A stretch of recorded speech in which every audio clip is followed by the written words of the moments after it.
Olá, está no ar o TV Participação, o programa dos Conselhos Municipais, que traz para você cultura, informação, cidadania e muito mais.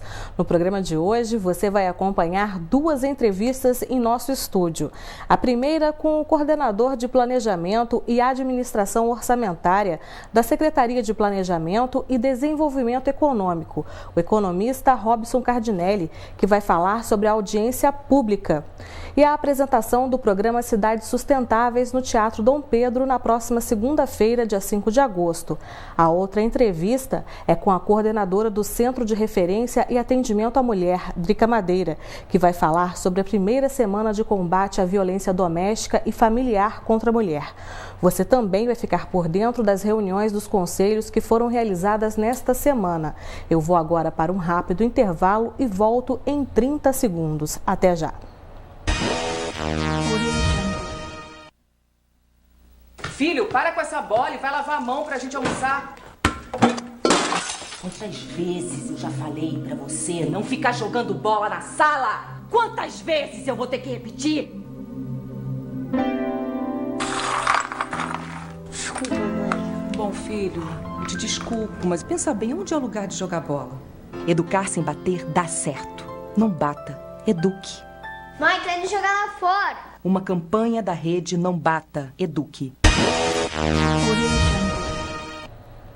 Hoje o TV Participação recebe em estúdio o coordenador de Planejamento e Administração Orçamentária da Secretaria de Planejamento e Desenvolvimento Econômico, o economista Robson Cardinelli. Robson, muito obrigada pela sua presença aqui no TV Participação.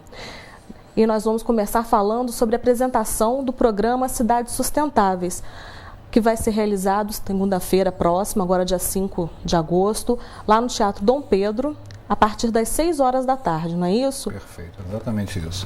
Por que é importante para Petrópolis estar inserida neste programa? O programa Cidades Sustentáveis é um programa a nível mundial, né? Onde o Brasil está inserido, diversos municípios aderiram ao programa Cidades Sustentáveis. É um programa muito interessante, o programa Cidades Sustentáveis, porque ele estabelece metas a serem cumpridas, né, pelo município. A gente adere ao programa Cidades Sustentáveis, Petrópolis aderiu ao programa Cidades Sustentáveis.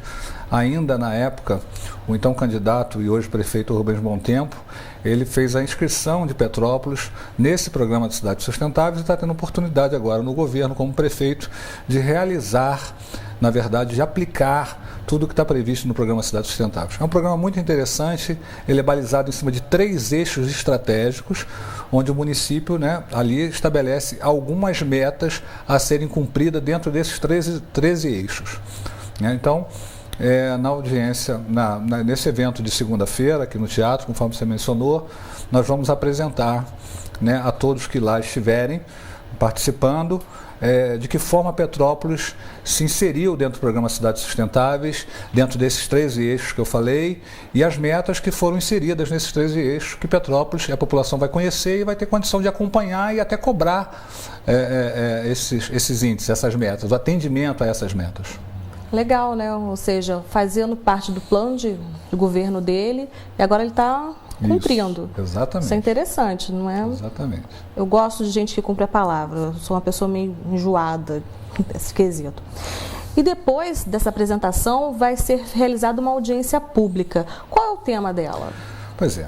A audiência pública, na verdade, é a forma mais legítima de participação popular, né?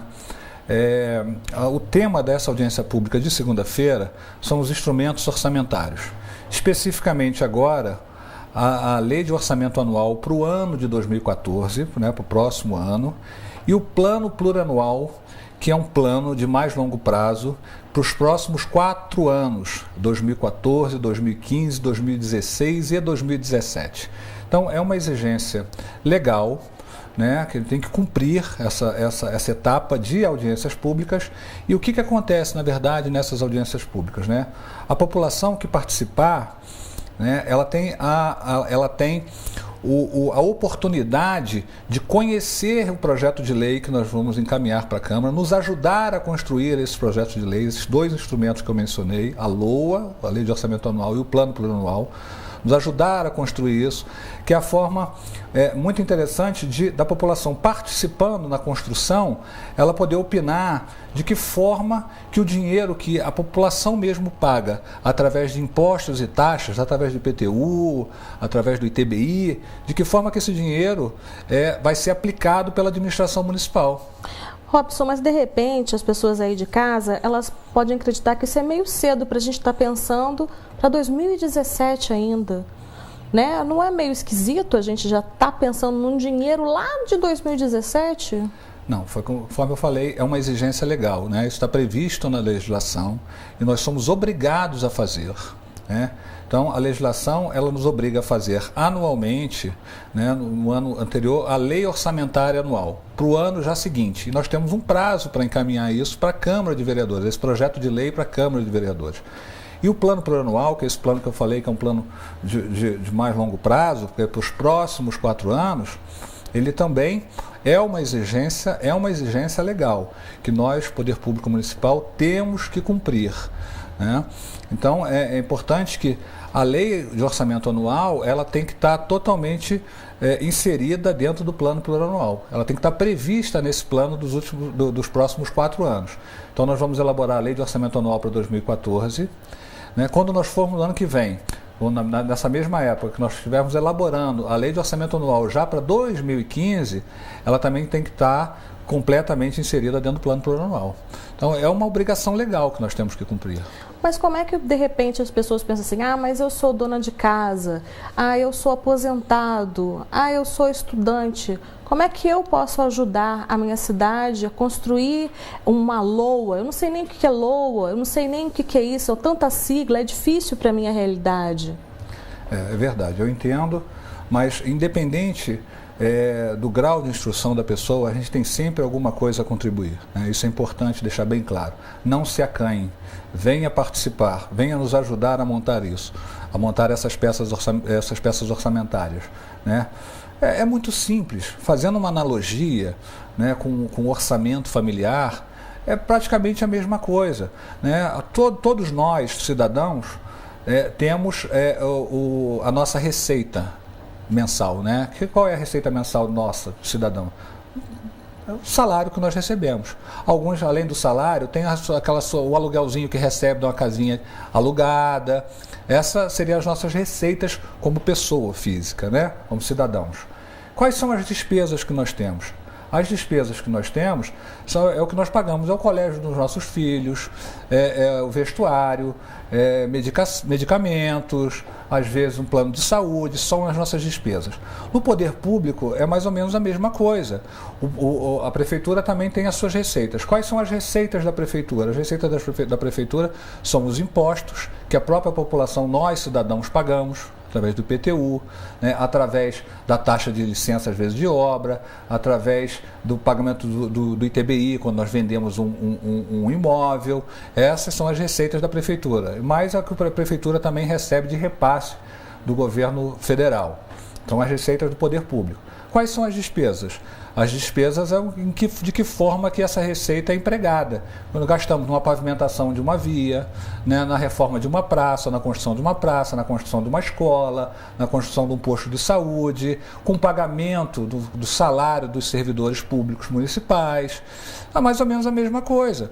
Nós, cidadãos, também recebemos o salário e temos que fazer aquele jogo, tem que ter aquele jogo de cintura para não gastar mais do que recebemos, não é isso? Porque se a gente gasta mais do que a gente recebe, nós ficamos endividados. O poder público é a mesma coisa. Então tem que haver um equilíbrio entre essa receita e essa despesa. Tudo isso é justamente o que é discutido na elaboração desses instrumentos orçamentários. Mas também o governo ele não tem determinados percentuais que são obrigatórios, que ele tem que repassar para determinados setores? Perfeito, muito boa essa pergunta, né?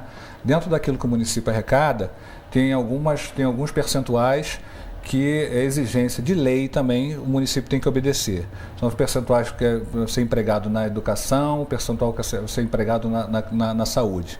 Então, na verdade, descontado esses valores que o poder público tem obrigação de investir, o que sobra é o que a prefeitura pode fazer de investimento. O que é o investimento? O investimento é tudo isso que eu falei. É a pavimentação de ruas, é a construção de praças, é o pagamento dos servidores, entendeu? Agora, você falou muito bem. Tem percentuais que são obrigações legais, que nós temos que cumprir, não temos que aplicar no mínimo esse percentual, e basicamente na saúde e na educação. E outra coisa, e quando chega no impasse, por exemplo, eu acho que, por exemplo, a cultura tem que ser mais contemplada do que a pavimentação de rua. Aí começa a brigar um setor com o outro. Como é que a gente faz para poder chegar num consenso? O cobertor tem um tamanho, né? Foi o que eu falei, né? A gente tem uma estimativa de receita do que a gente acredita que nós vamos arrecadar no ano de 2015 e não podemos gastar, tem que descontar esses percentuais que você bem mencionou, que são obrigações, que nós temos que, no mínimo, gastar esses percentuais, né, de saúde e educação, né? O que sobra, a gente tem que contemplar e aí sobra com o tamanhozinho do cobertor ali. Isso tem que ficar tudo dentro, não podemos gastar além daquilo que nós vamos arrecadar, né, para não nos endividarmos. Então, é uma questão interessante de achar aí um meio termo. Por isso que a participação é importante, né? Também poder ouvir a voz do povo, né? De que forma que ela acha que seria interessante gastar esse recurso, né?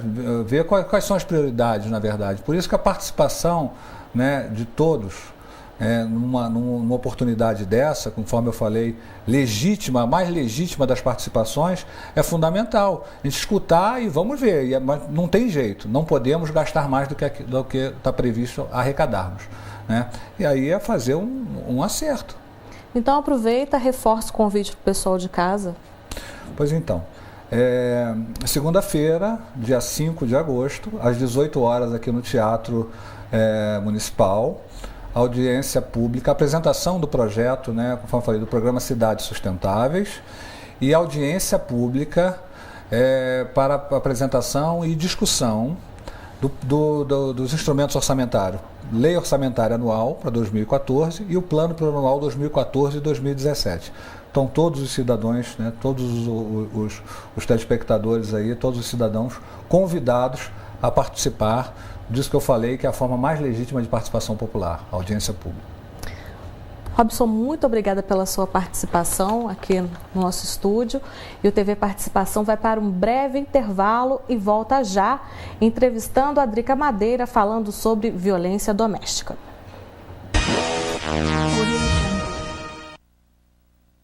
Quando eu te peço pra tomar cuidado, quando eu te digo que eu tô te esperando, quando eu te imploro pra pensar na gente, eu tô com medo de te perder. Você cruzando cada estado, noite após noite, sem nenhum descanso, eu tô com medo de te perder. Motorista, álcool e drogas podem fazer da sua viagem um caminho sem volta. Ministério das Cidades, Governo Federal. Dá para financiar minha licenciatura sem precisar pagar nada? Com o FIES dá. Agora, o aluno faz licenciatura em uma faculdade particular e pode pagar o financiamento ensinando na rede pública, depois de formado. Com o FIES, Programa de Financiamento Estudantil, ficou mais fácil fazer o curso superior que você quiser. Informe-se no portal do MEC e faça a sua inscrição. Com o FIES, dá. Ministério da Educação, Governo Federal. A parceria Cultura e Educação vai transformar a escola pública em um ponto de encontro da arte e da cultura. Podem participar museus, pontos de cultura e você, artista, arte educador. Desenvolva um projeto em parceria com a escola pública. Todo artista pode ser um bom educador e do seu talento nascem escolas criativas. Saiba mais em cultura.gov.br. Todos os dias, meninas e meninos são vítimas de muitas formas de violência. E o pior é que muita gente finge não ver nem ouvir e silencia. Não desvie o olhar. Fique atento. Denuncie. Proteja. A responsabilidade de proteger as crianças e adolescentes é de todos. Procure o Conselho Tutelar ou Disque 100. Secretaria de Direitos Humanos, Governo Federal. Ela tem os olhos da mãe. Ela tem o gênio do pai. Ela tem uma risada gostosa. Ela tem equilíbrio, mas nem tanto. Ela tem paixão por suco de uva. Ela tem a vida toda pela frente. Ou melhor, tinha. Todos os dias no Brasil, mais de 5 crianças morrem no trânsito. Dirija com consciência ou leve uma dor para o resto da vida. Parada, um pacto pela vida. Agora a gente conversa sobre um tema delicado: violência contra a mulher. Ao meu lado está a coordenadora do Centro de Referência e Atendimento à Mulher, Drica Madeira.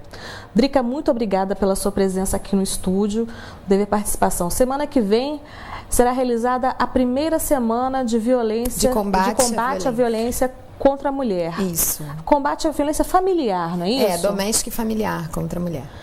Como é que é a situação em Petrópolis, Drica, em relação a esse tema? A situação em Petrópolis é igual no resto do país, né? Mulheres apanham, homens batem e a gente considera tudo normal. Na verdade, brincadeira, a gente não considera normal, não. Tanto não que, dia 7 de agosto próximo, a gente está comemorando o sancionamento, 7 anos de existência da Lei Maria da Penha, né? Em 7 de agosto de 2006, a lei foi sancionada e é uma lei que defende direitos de mulheres em situação de violência. Então, ela tipifica a violência, fez modificações no Código Penal. É uma lei que diz o seguinte à sociedade: bom, vocês não entenderam de maneira civilizada, por educação, que não pode fazer, então a gente precisa de um regramento social para dizer que não pode bater em mulher. Parece incrível, né? Você tem uma lei para dizer à sociedade isso, né? É feio, errado. É. Mas isso eu acho que também é uma coisa cultural, vem de casa. Como é que a gente educa um filho e uma filha? Pois é, a gente costuma dizer isso. Não, vamos lá. Ela agora vem. Papo de salão. Tava eu no salão semana passada, que essa semana não foi, tá um horror a minha unha. Aí a gente estava conversando, aí teve uma mulher que virou e falou assim: porque eu não entendo mulher que apanha. Gente, mas tem tanta coisa por trás disso, né, Drica? Não é tão fácil assim a gente tipificar. Porque assim, mulher que apanha, primeiro assim, mulher que apanha é só um pedaço, né, da mulher que sofre algum tipo de violência ou que está em situação de violência. Porque a violência física é só uma cara da violência. Com certeza. A Lei Maria da Penha vem dizer assim pra gente: olha, tem um negócio aí que chama violência psicológica. Violência psicológica é aquela situação, vamos dar um exemplo aqui, ó. Aquela situação que diz assim: você está em casa, você é casada há 10 anos, você está em casa, você chega e o marido diz assim, o marido chega do trabalho e diz a você assim: e o jantar não está pronto? Aí você fala: não aprontei ainda, eu vou fazer, eu estava vendo, sei lá, televisão, fazendo alguma coisa. E aí ele vai dizer assim: mas você não serve nem para fazer o jantar, porque você é uma burra mesmo. Então, assim, violência psicológica. Aí, se isso acontece do lado de fora de casa, na frente da vizinha, porque estava na janela conversando com a vizinha, e aí o marido chegou e falou: o que você está fazendo lá de fora? Porque além de ser burra, não sei o que, fica aí vadiando, mulher minha tem que ficar dentro, não pode ficar fora de casa. É violência moral. E aí, se ele entra em casa e diz o seguinte: me dá aqui essa bolsa, me dá esses documentos, eu não quero que você fique com nada, eu que vou ficar com as suas coisas, ou então, para não te bater, eu vou quebrar o seu guarda-roupa, que você me dá o seu salário, me dá o seu salário, me dá o seu celular. Eu não quero que você se comunique com ninguém. Me dá o celular, deixa eu ver pra quem você mandou mensagem. Isso é violência patrimonial.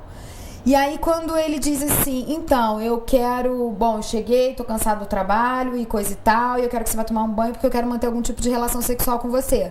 Você diz: não tô afim, mas você é minha mulher e tem que. Violência sexual. E aí, quando você diz: não, mas eu não tô afim, eu não vou. E ele estapeia a violência física. Então, a violência física, que é essa cara que tem a violência doméstica, né? Que a gente pensa, violência doméstica, logo vem um olho roxo.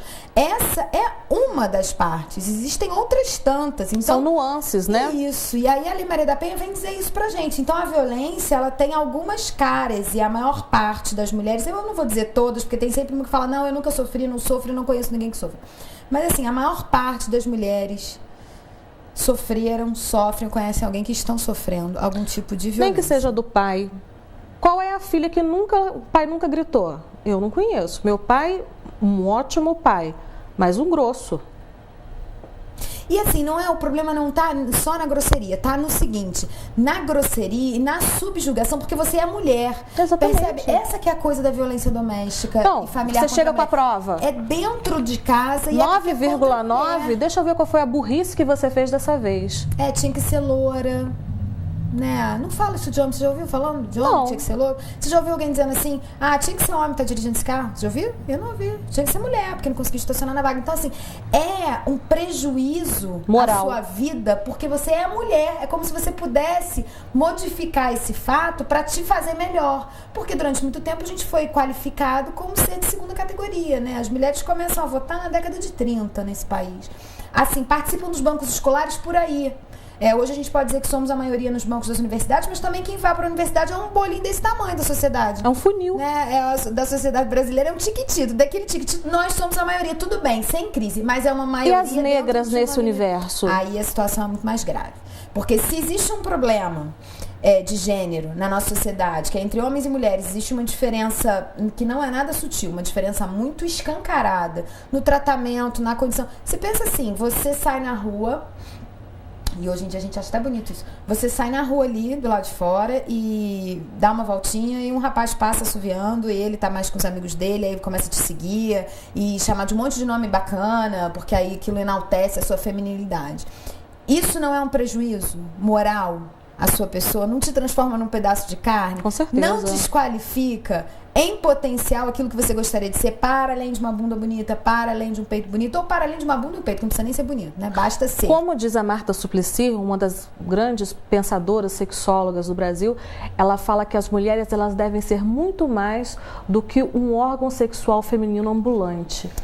Porque isso tem relação direta com a subjugação, o subjugamento. Porque é uma coisa que você diz assim, a sociedade percebe, a mulher tem uma utilidade, serve para enfeitar, adornar, fazer filhos e ponto. Então todas as outras coisas começam a entrar de uma maneira na nossa vida que é muito batalhada, muito sofrida. A mulher vai para o mercado de trabalho depois de sofrer muito. Mulher no mercado de trabalho tem filho, porque não deixa de ter um filho. Quando separa do marido, os filhos ficam com ela. E ela continua trabalhando para sustentar a prole e a casa. Então e mesmo quando ela não separa, ela hoje, no sistema que a gente vive, trabalha para ajudar o marido. E como é que é essa situação? Né? A gente chega em casa e as tarefas são absolutamente divididas. Homens e mulheres ganham igual. E você fala assim, olha, nas classes menos favorecidas é verdade, ganham. Porque salário mínimo é igual. Salário mínimo é igual, algumas profissões são niveladas, funcionalismo público, né, não tem diferença de gênero. Agora, qualquer grande empresa, você tem um prejuízo enorme se tiver a mesma profissão, mesmo canudo, mesmo diploma de um homem, e você estiver na fila, primeiro você tem um prejuízo quase que imediato, a vaga é dele, porque ele é mais capaz do que uma mulher. Segundo, se a vaga for sua, você possivelmente vai ganhar menos do que ele sem poder reclamar. Agora, se você for negra, que é o que você falou, aí você tá em quarto lugar nessa escala, porque aí a gente tinha que dividir em raça e etnia, tinha que fazer outro corte. Então, entre homens e mulheres existe uma diferença escancarada, e entre homens e mulheres não somos genéricos, somos homens brancos e negros, mulheres brancas e negras. E aí isso tem um outro uma recorte, competição, uma outra diferença. Então, o homem branco ganha mais, seria assim, hierarquicamente falando, o homem branco, na sociedade que a gente vive, patriarcal, machista, que tem uma cultura heteronormativa, tem que ser um homem branco, hétero, esse homem estaria no topo do respeito social, dos melhores empregos, das melhores ganhando mais. Aí abaixo viria uma mulher branca, abaixo viria um homem negro e abaixo ainda uma mulher negra. Então é mais ou menos essa escala da desigualdade, que não é a diferença, porque é claro que são diferentes, né? Brancos e negros são, homens e mulheres também. E essa diferença não pode ser traduzida em desigualdade. É por isso que a gente tem a Lei Maria da Penha. Para dizer, olha só, a gente o Estado brasileiro assume que somos diferentes, mas não permite que sejamos tratados como desiguais, que essas diferenças se tornem desigualdades. Porque tá lá, ressalvado na Constituição brasileira, né, artigo 5º, bonito, que é aquela carta linda que a gente lê e chora. Todos somos iguais perante a lei. E aí tem umas vírgulas que tem que colocar. Iguais em que sentido, iguais para quem, que circunstância. E para fortalecer, porque não é em nenhuma medida para desmerecer a Constituição, mas é para fortalecer, a gente cria leis acessórias, que seria o Estatuto da Criança e Adolescente, Estatuto do Idoso, Lei Maria da Penha, Vão sendo feitos recortes dentro da sociedade, Exatamente. né? São nichos. Para menos desfavorecidos. Então a gente diz que são grupos vulneráveis. E mulheres são consideradas, isso não é dito por mim, na verdade são vários estudos internacionais, inclusive, demonstram que mulheres são consideradas grupos vulneráveis nas sociedades. São por N motivos, em especial por uma questão ligada ao sexo. Por uma questão de serem qualificadas, de serem tratadas como um objeto sexual. E isso faz da gente passar dificuldade, faz a gente passar algum tipo de dificuldade na rua, andando quando a gente sai daqui depois das 6 horas da tarde. Eu quero saber qual é o homem que tem alguma dificuldade de subir ali a rua, pega essa que a gente tá pertinho, Rua Dom Pedro, Rua Dom Pedro, aqui, que é mais deserta ali, mais atrás do bosque. Pega aquela eu tenho rua, medo. Eu quero saber qual é o homem que tem medo de subir aquela rua ali depois das 7 horas da noite. Se você pergunta qualquer mulher que esteja passando aqui na rua, todas ou subirão acompanhados ou não subirão, vão fazer outro caminho. Por quê? Porque tem medo. E tem medo de quê? A gente não tá falando de assalto à mão armada. Não. A gente não tá falando de roubarem a nossa bolsa. A gente tá falando de estupro. As mulheres têm medo de serem estupradas. E ainda, eu venho atentar para um outro quesito. A mulher que é estuprada, infelizmente no nosso país, a gente tem esse péssimo hábito das pessoas falarem ela foi estuprada porque ela se deixou ser estuprada. A gente diz lá no trabalho que é assim, mas também, que é assim, ela estava com aquela roupa. Mas também estava com aquela roupa, mas também ela é muito bonita, mas também ela tem peitão grande. Por que não fez cirurgia plástica para diminuir os peitos? Fica aparecendo com esse decote no meio da rua para provocar os outros. Mas também deixa o cabelo solto, porque cabelo solto é uma coisa que provoca os homens. Mas também a culpa é dela. Sendo que eu li um artigo há uns anos atrás, já tem bastantes, uns 5, 6 anos, as mulheres que já foram vítimas de estupro, em grande maioria elas estavam com roupa de fazer ginástica, com calça comprida de moletom e rabo de cavalo. Porque eles pegam um rabo de cavalo e aquilo é mais fácil de subjugar a mulher. Na verdade, tudo é um pretexto. Tudo é um pretexto. Você sendo mulher é assim, se você entrega os seus filhos no juizado porque você não tem condição de criar e você entende que o Estado terá mais condição, melhor condição que você é considerada uma vadia. Assim, né? Assim, absolutamente desqualificada porque você abandonou seus filhos. Agora, se você fica com os seus filhos e passa alguma situação de dificuldade, você também é considerada porque você deixou seus filhos passarem situação de dificuldade, tendo um juizado onde você pudesse reclamar e tal, deixar as crianças lá num abrigo, alguma coisa. Então, a gente, por ser mulher, pela natureza das coisas, tem uma dificuldade grande de transitar nessa sociedade ainda. Você me fez lembrar, quando a gente estudava política na faculdade, eu lembro de uma professora muito fantástica que nós tínhamos. Ela falava o seguinte, a diferença entre a mulher pública e o homem público. O homem público, ele é aquele homem que é político. Autoridade. Ele é autoridade, ele é respeitado na sociedade. A mulher pública, quem é? Ela é a prostituta. Mulher não pode ser pública. Não. Quem pode ser público é o homem. Por quê? E aí isso tem uma origem um pouco anterior, assim, dessa construção social do gênero. Durante muito tempo, ali, um pouco depois das sociedades matriarcais, quando a sociedade ficou patriarcal, que foi aquela hora que o homem disse assim, e aprendida, como é que reproduz? Agora eu vou cercar esse espaço, isso vai ser meu. Tudo que tem aí dentro é meu também. E aí a gente gera essa sociedade que a gente tem até hoje, né? Que é essa patriarcal e machista, né? Que o macho é a predominância, tá no macho topo. Alfa. Tá no topo da cadeia. E aí, nessa situação, foi assim, as mulheres começaram a fazer o seguinte papel. Fica dentro de casa, fica guardada. Tem aquele nomezinho bonito da flor, que é o gineceu. Então, tinha algumas casas que tinham gineseus, que eram assim, os lugares muito internos, porque mulheres não podiam vir à janela, à sacada, elas não podiam passar de um determinado espaço. Por isso que as casas eram muito grandes para dentro. Então, as mulheres ocupavam e reinavam num espaço privado, era o espaço doméstico do lar. Ali ela mandava, ela tinha 500 empregados, ela era empregada, enfim. Tinha uma variação ali, mas aquele era o mundo dela. E os homens eram do lado de fora. Mulheres que estavam do lado de fora eram as prostitutas, né? E das casas de luz vermelha, casas de massagem e essas coisas todas. De repente, a sociedade começa a mudar e aí a gente pode dizer que tem a questão do modo de produção é imperativo nesse momento. O sistema capitalista diz o seguinte, precisamos de mulheres no mercado de trabalho. Muito ali por conta da guerra, né? A guerra, os homens vão pra guerra e como faltou fica mão de obra, quem produz? A gente tem que trabalhar, a gente tem que render dinheiro. Produzir. Então, além de ser responsável pela reprodução da espécie, ela passa também a ser incluída naquilo que a gente chama de produção da vida, que era parte do homem. E aí a gente vem pra essa cena pública. Só que a gente vem pra cena pública despreparado, que a gente sabia ler, não sabia escrever, a gente sabia votar, a gente sabia se comportar. A gente não sabia, a gente não podia ficar do lado de fora. Então, é desse legado, é desse lugar que a gente está falando quando fala de mulher em situação de violência. Ainda é isso que a gente está vivendo. É reflexo ainda disso. É isso, ainda é o homem chega em casa e fala assim, eu trabalhei o dia inteiro para colocar comida na sua mesa e você foi incapaz de lavar ou passar as minhas camisas. Porque é dela o espaço doméstico, mesmo que ela trabalhe fora, porque mesmo que ela tenha empregado, porque quem manda na empregada, quem faz a compra ou quem trabalha quando chega em casa, né, é ela, não é ele. Ah, Drica, não é verdade, meu marido é super parceiro, ele me ajuda. O seu marido, singularmente falando, né? Claro que em 1 milhão. Toda regra tem exceção, ainda bem se não podia ter regra, mas assim, via de regra, maridos têm comportamentos de machos provedores, porque durante muito tempo foram eles, de fato, que... E assim, durante muito tempo e ainda hoje, porque se você pegar a estatística lá do Centro de Referência, um dia desse a gente teve uma discussão sobre isso, numa das nossas capacitações.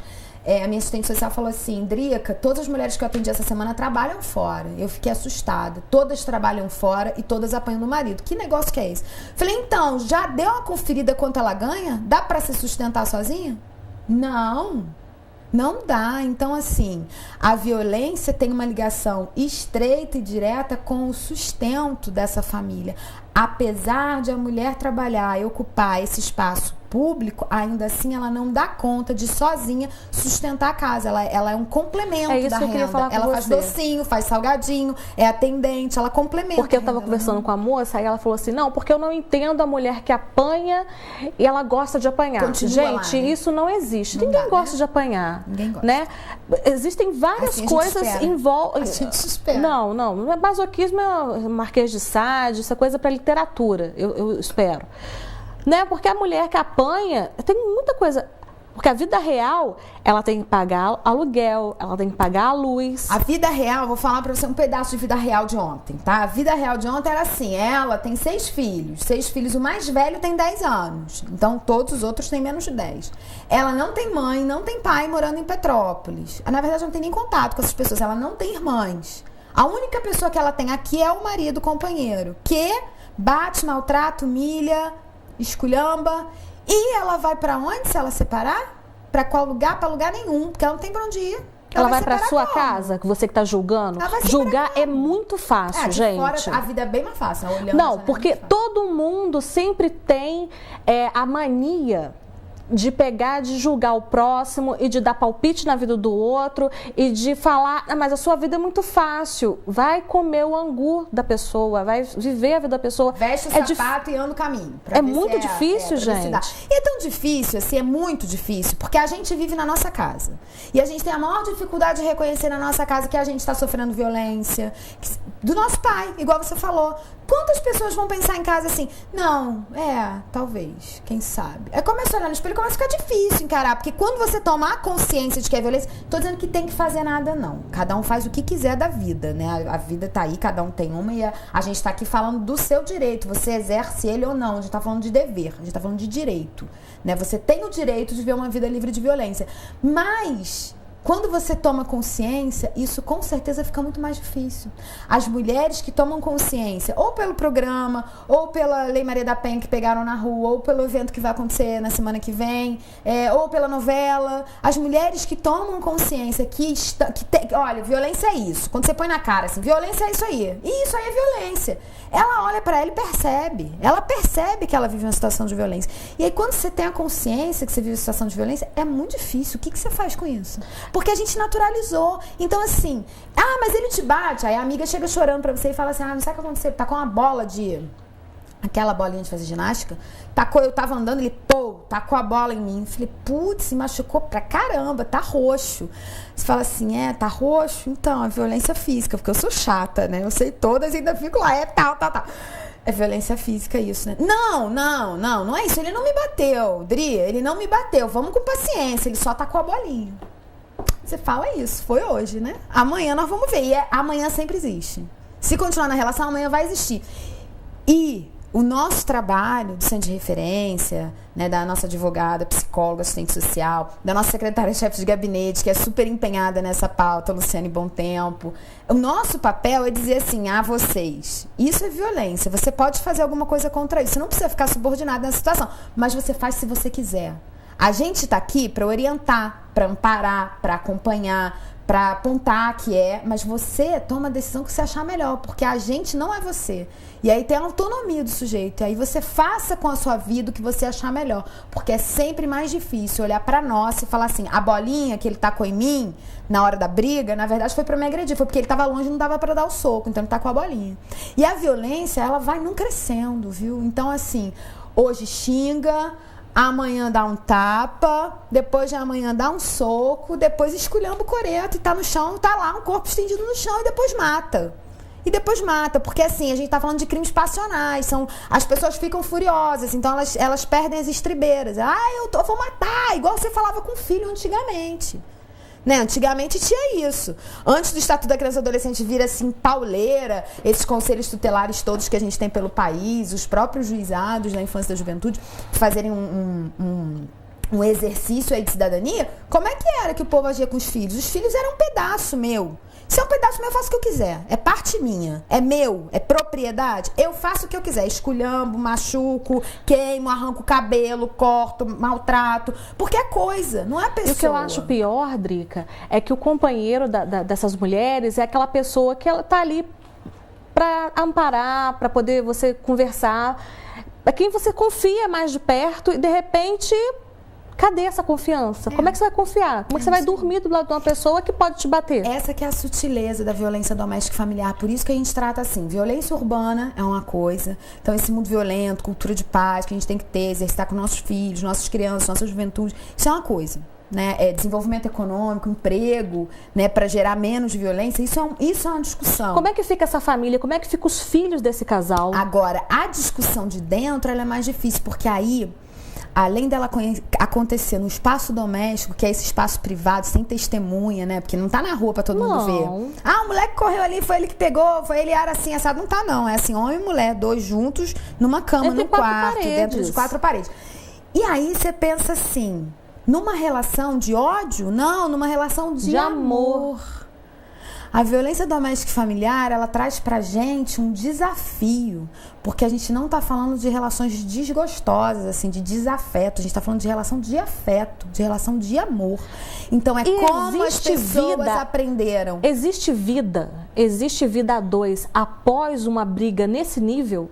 Existe, a gente chama de ressignificar as relações.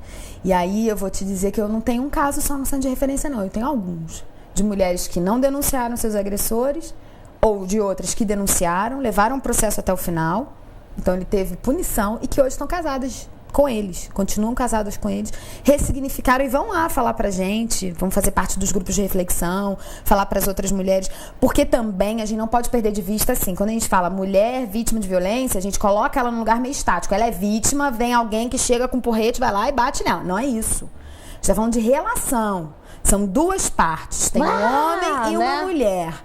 Tem uma mulher subjugada aí culturalmente, patriarcado, machismo. Então tem uma mulher dessa que a gente conversou aí, que tá subjugada. Mas ela tá ali, ela não tá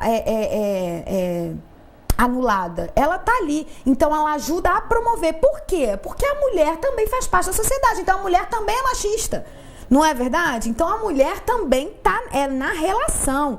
Então, o serviço, igual o que eu coordeno hoje, o Centro de Referência, é um serviço que toca na relação. Ele vem quebrar um pedaço dessa relação para dizer, tá ruim do jeito que tá, vamos fazer do outro jeito? Do outro jeito talvez dê mais certo. Então é da relação, ela muda o comportamento, isso muda o todo, muda a relação dela com ele e com o mundo. E aí muda o que ele dá para ela também, né? Os limites que ela permite, aquilo que ela aprendeu, que ela hoje desconsidera, aquilo que hoje ela acha que é verdadeiro, né? Antes eu achava que podia apanhar, hoje eu já acho que não pode mais. Então o limite dele é até aqui, daqui para lá eu não quero mais. E se for assim eu não quero, eu vou embora. Eu tenho para onde ir, eu vou construir uma base para sair dessa situação, eu vou estudar, vou arranjar um emprego, eu vou voltar para casa da minha mãe, enfim, eu vou construir uma situação que possa me garantir uma saída digna para eu continuar vivendo.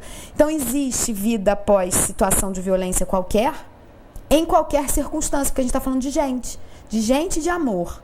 Então tem vida, tem gente e tem amor, porque as coisas não acabam, só acabam se a gente morrer, né? Então esse tipo de discussão aqui, quem tiver interesse, semana que vem? Semana que vem, dia 5, a gente tem a abertura da primeira semana de combate à violência doméstica e familiar contra a mulher, que tem uma promoção, na verdade, da Prefeitura Municipal de Petrópolis, e eu acho muito importante falar isso, tenho falado em todo lugar que eu vou, que eu acho que a gente, na verdade, está fazendo uma revolução, porque é uma parceria entre a Prefeitura Municipal de Petrópolis e o Poder Judiciário. E isso é muito difícil da gente ver ultimamente, né? São dois poderes que rivalizam muito, especialmente no que diz respeito à política pública. E aqui a gente conseguiu afinar a política de uma forma que a gente está muito parceiro do Judiciário, né? O Judiciário hoje em Petrópolis tem um juizado de violência doméstica e familiar contra a mulher, um juiz absolutamente sensível às causas da mulher, né? Um juiz participativo que está disponível. E a gente tem do lado de cá uma prefeitura absolutamente empenhada em cessar a situação de violência. Então, claro, tem o prefeito municipal de Petrópolis, que é super sensível à causa, mas a gente tem, em especial, um destaque para a secretária-chefe de gabinete, que é a Luciane Bom Tempo, que é muito empenhada, é a presidente do Conselho da Mulher, aliás, que tem as reuniões abertas, de vez em quando você está sempre lá, né? De vez em quando a gente está aqui na televisão. Mas, enfim, é uma pessoa muito parceira das mulheres, e aqui no nosso caso das mulheres petropolitanas, no combate e enfrentamento à violência doméstica e familiar contra a mulher. Então é uma parceria inédita que a gente está promovendo e que eu acho que vai virar referência, quem sabe, para esse país, né? Dois poderes rivais que estão caminhando juntos para que a gente possa promover essa discussão na sociedade. Segunda-feira, dia 5, às 7 horas da noite, no Palácio de Cristal, a gente vai ter a abertura do evento com o lançamento da Cartilha de Direitos da Mulher, que foi uma construção coletiva também desses dois poderes, com o lançamento do Fórum Permanente de Violência Doméstica e Familiar contra a Mulher, iniciativa do Judiciário, acolhida pelo Executivo também, e o termo de cooperação, a assinatura do termo de cooperação técnica entre o Núcleo de Prática Jurídica da Universidade Estácio de Sá e a Prefeitura Municipal de Petrópolis para atender as mulheres em situação de violência.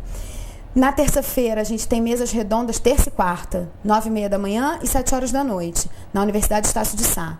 Na terça de manhã, a gente tem uma mesa falando sobre a aplicação efetiva da Lei Maria da Penha com o Dr. Afonso Botelho, que é o juiz do Juizado da Violência Doméstica e Familiar contra a Mulher, 2 promotores públicos. Na terça de noite, a gente tem o pessoal da Segurança Pública, então tem o secretário de Segurança Pública, delegado da 106, representante da 105 e representante da PM. Na quarta-feira de manhã, a gente tem Lei Maria da Penha numa perspectiva familiar, doutor Alexandre Teixeira, juiz da Infância e da Juventude, falando sobre o mau uso da lei, no caso de alienação parental, por exemplo, e aí eu acho que vai ser uma discussão também muito interessante, mais os defensores públicos que trabalham defendendo os agressores e as mulheres, e as agredidas. Então também acho que vai ser muito interessante. E a mesa de noite vai ser uma mesa da rede de enfrentamento e combate à violência doméstica e familiar contra a mulher. Aí estamos nós, do Centro de Referência, a equipe do Juizado de Violência Doméstica, que está fazendo um grupo de reeducação para agressores, e a Secretaria de Assistência Social e a OAB Mulher. Então é esse o evento para comemorar 7 anos de Lei Maria da Penha e colocar essa discussão na boca do povo. A gente quer que todo mundo fale da lei, todo mundo já fala, né? Que marido que bate em mulher hoje em dia vai para cadeia. Mas assim, a gente quer mais que isso, a gente quer refletir sobre as nossas práticas para poder propagandear aos 4 cantos do mundo que toda mulher tem direito a uma vida livre de violência. Muito obrigada pela sua presença aqui no programa, viu, Drica? Imagina, obrigada eu. Bom evento para você semana que vem. Para nós todas, te espero lá. Com certeza. E o TV Participação vai para um breve intervalo e a gente volta daqui a pouquinho. Se na faixa alguém chegou, parou, parou. Se a mamãe disse alô, parou, parou. Acelerou, parou. E se tomou, parou, parou, parou, parou, parou. E aí, parou? Ué, só depende de você. Mostre pro papai e pra mamãe que consciência no trânsito não tem idade. Parada, impacto pela vida. Com atitudes simples, você viaja respeitando o meio ambiente. Levar menos bagagem, por exemplo. É menos peso no avião, menos gás carbônico na atmosfera. Onde estiver, aproveite para andar a pé ou de bicicleta. Para se hospedar, prefira lugares que se preocupem com a sustentabilidade. E depois da viagem, continue pensando verde. Embarque nessa. Passaporte Verde. Turismo sustentável por um planeta vivo. Governo Federal. Brasil. País rico é país sem pobreza. Turma da Mônica em Cuidando do Mundo. Os saquinhos plásticos usados são jogados por aí e acabam na natureza. Golfinhos, tartarugas e outros bichinhos pensam que esses saquinhos são alimentos e tentam comê-los. Oi, oi, oi. É isso aí, turma! Todos podem ajudar a cuidar melhor do nosso mundo. E você, o que está esperando?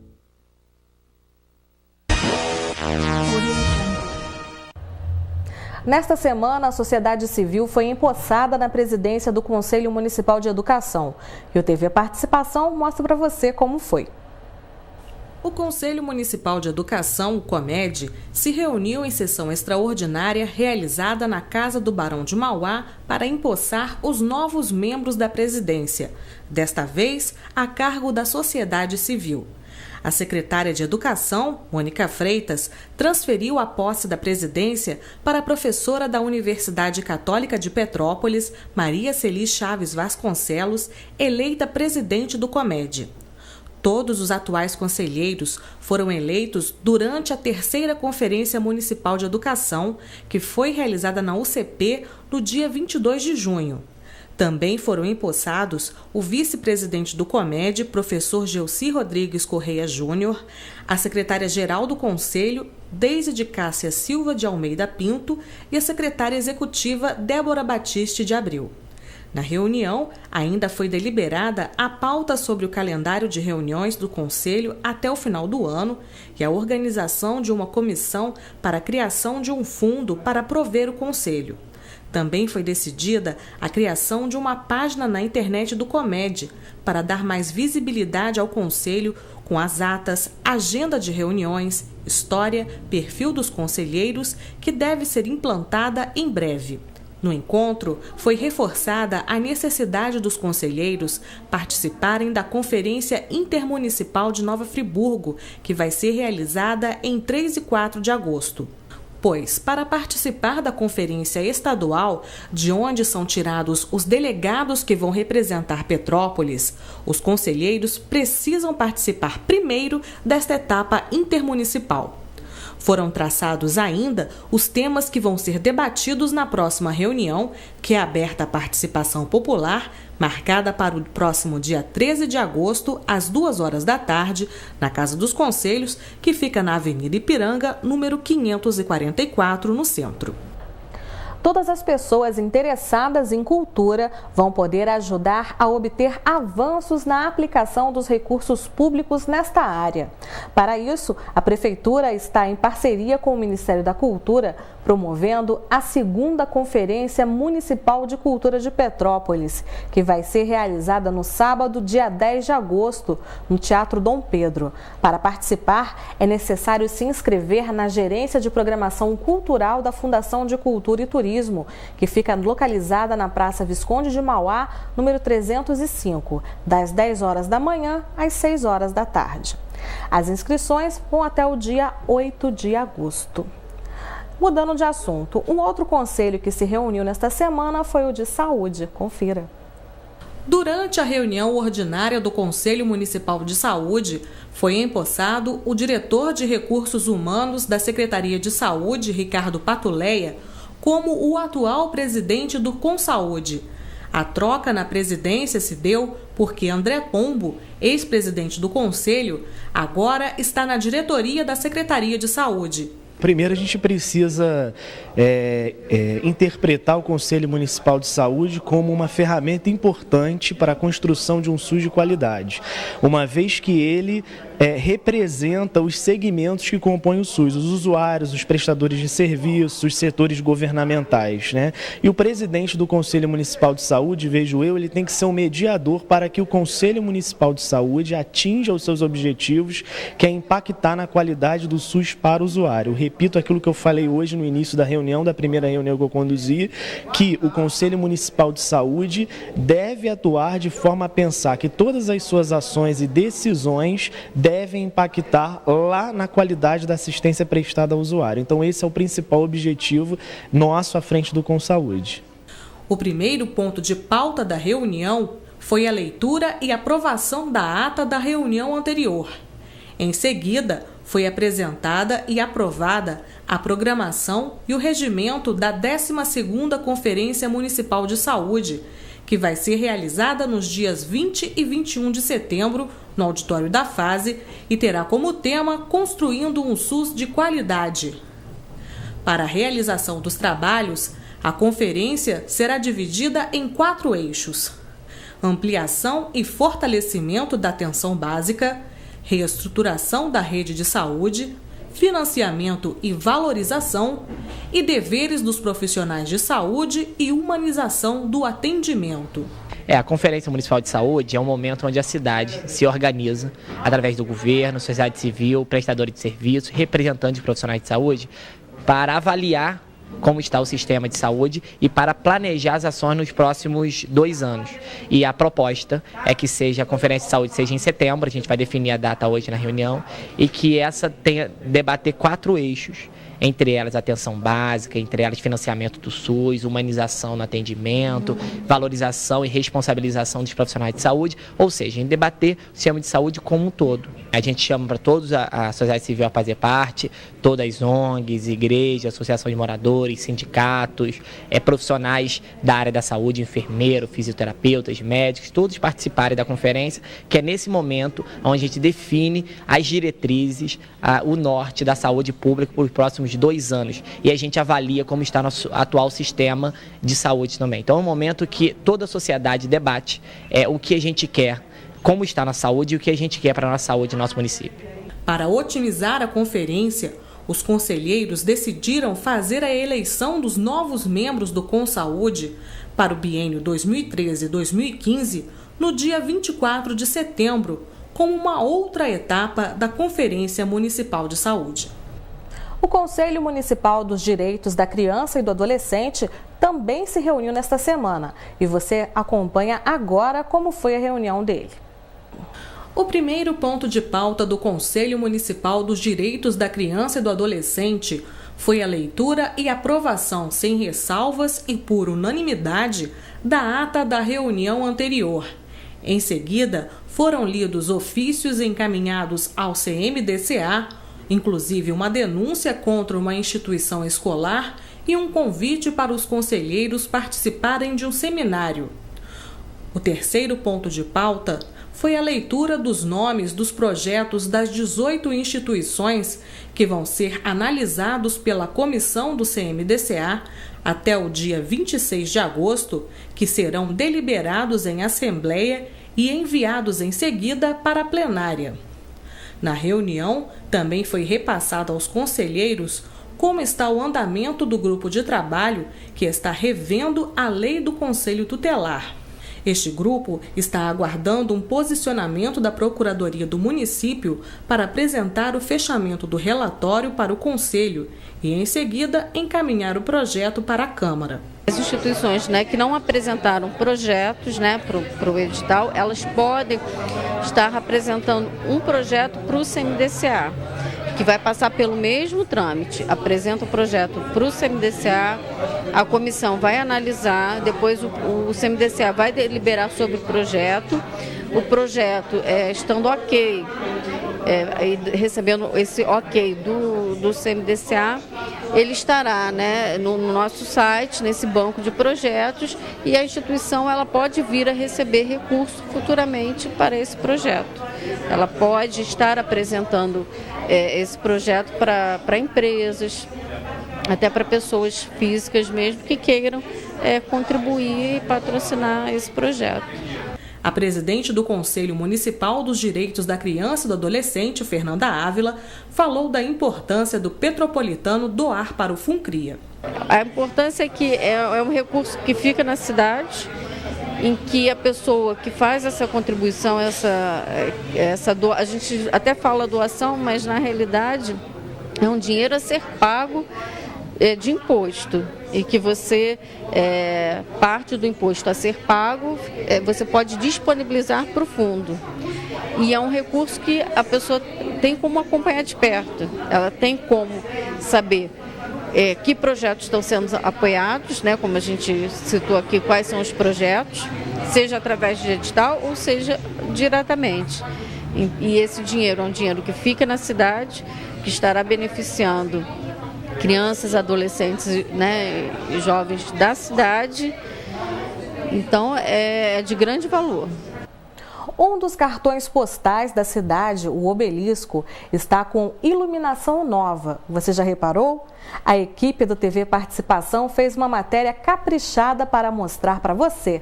Espero que você goste.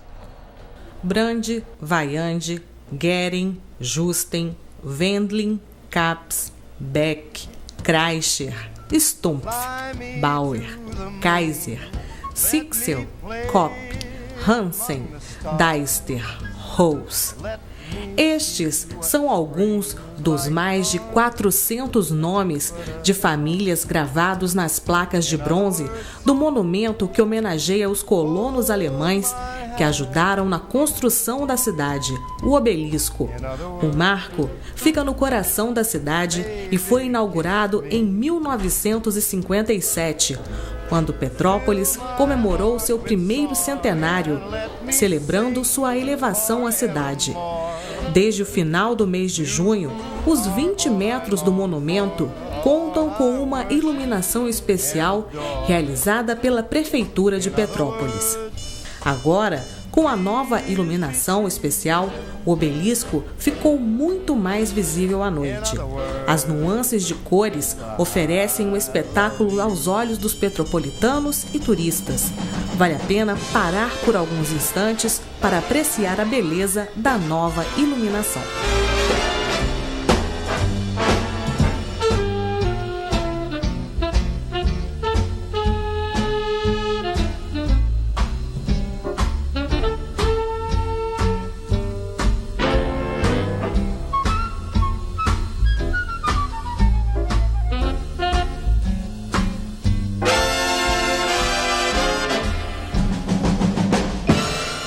Lindo, né, gente? E no dia 10 de agosto será realizada a 9ª Conferência Municipal de Assistência Social, lá no auditório da FASE, a partir das 9 horas da manhã. O evento é gratuito e aberto à comunidade. E o TV Participação termina aqui. Muito obrigada pela sua companhia. Agora nós temos um outro caminho, uma outra forma de nos comunicarmos, pelo YouTube. Busca lá, TV Participação, e você confere na íntegra todos os programas. Eu conto com você na semana que vem. Até lá!